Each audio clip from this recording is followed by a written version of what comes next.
Welcome back to Level Up Test Prep. This is part 3 of how to write an advanced thesis. I am going to drop my thesis into ChatGPT, see what it thinks, and I know it's going to debate me on when the revolution began. It does not acknowledge the Royal Proclamation of 1763 as the beginning of the revolution. I'm going to challenge it today. All right, let's watch.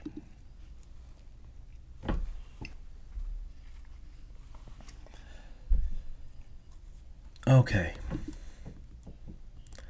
This is the real point of contention between me and ChatGPT, or ChatGPT and I.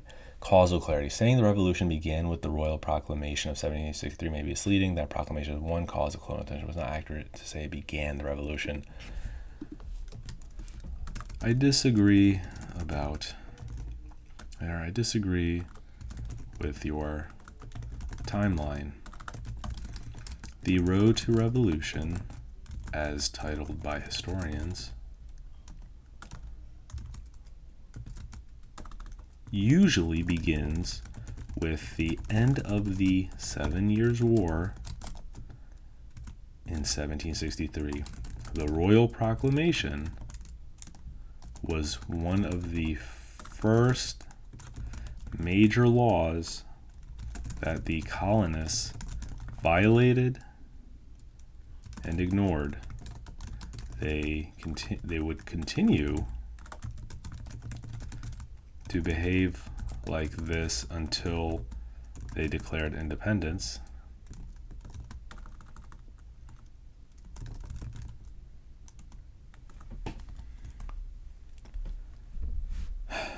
Therefore, even before the taxes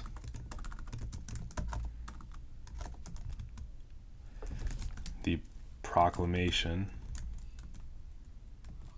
ignited the colonists.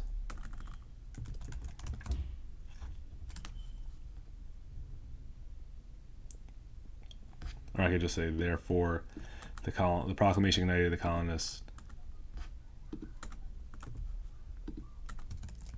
and marked a turning point in British-American relations.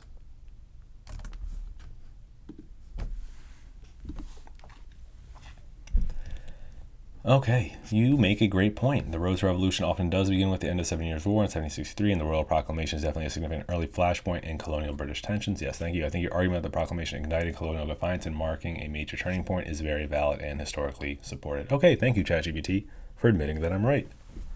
I was shocked that it doesn't acknowledge it, even though mainstream historians do. So I wasn't sure how it was programmed to think about the revolution. Also, when it said 1775, that was the first red flag when I knew it doesn't consider the revolution. It's describing the Revolutionary War, but I'm describing the Revolutionary Era, the timeline before the war. So, given your perspective, here's a way to refine your thesis to reflect that timeline emphasis. Okay, although the American Revolution's early tension was sparked by... Okay, I don't like the way it's phrased, but... Although the American Revolution's early tensions were sparked by the Royal Proclamation of 1763, which forbade colonial expansion westward, the primary cause of the imposition of taxes without colonial representation in Parliament, demonstrating that colonists viewed taxation as a more direct violation of their rights as British subjects. Okay, this might just be a bit more wordy than mine. I'm going to keep mine because I found that it was clear and to the point.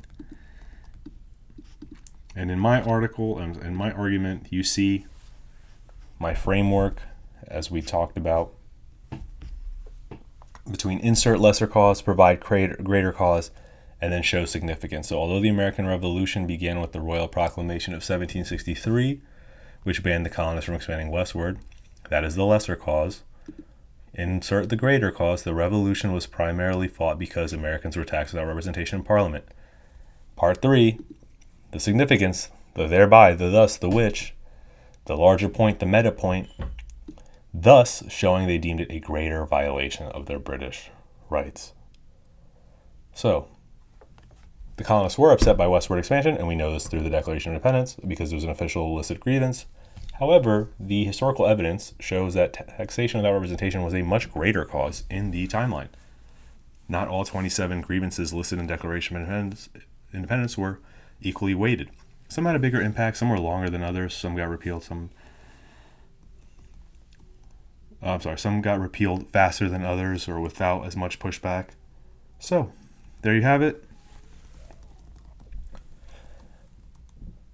And let's just read its final improvised versions. And let's see if it matches my model.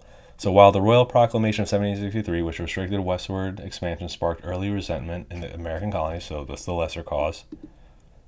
Insert greater cause, it was the issue of taxation without representation that ultimately drove the colonies to revolution.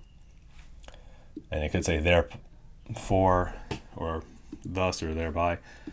Here comes the significance, as many colonists viewed it as a more direct violation of their rights as Englishmen. Okay, stronger argumentative focus, let's check that out.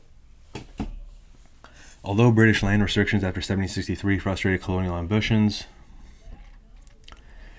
it was taxation without representation that most galvanized revolutionary sentiment, revealing the colonists prioritized political rights over territorial expansion. Okay, that is a bit more analytical, a little bit more precise.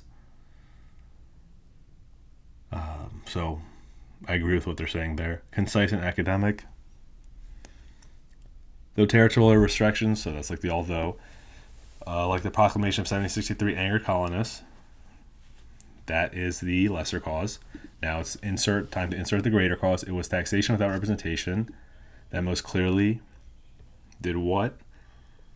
And here's the significance, violated their perceived rights as English subjects, and led to revolution. Or you could even say it was taxation without representation that most clearly violated the perceived English rights as English subjects.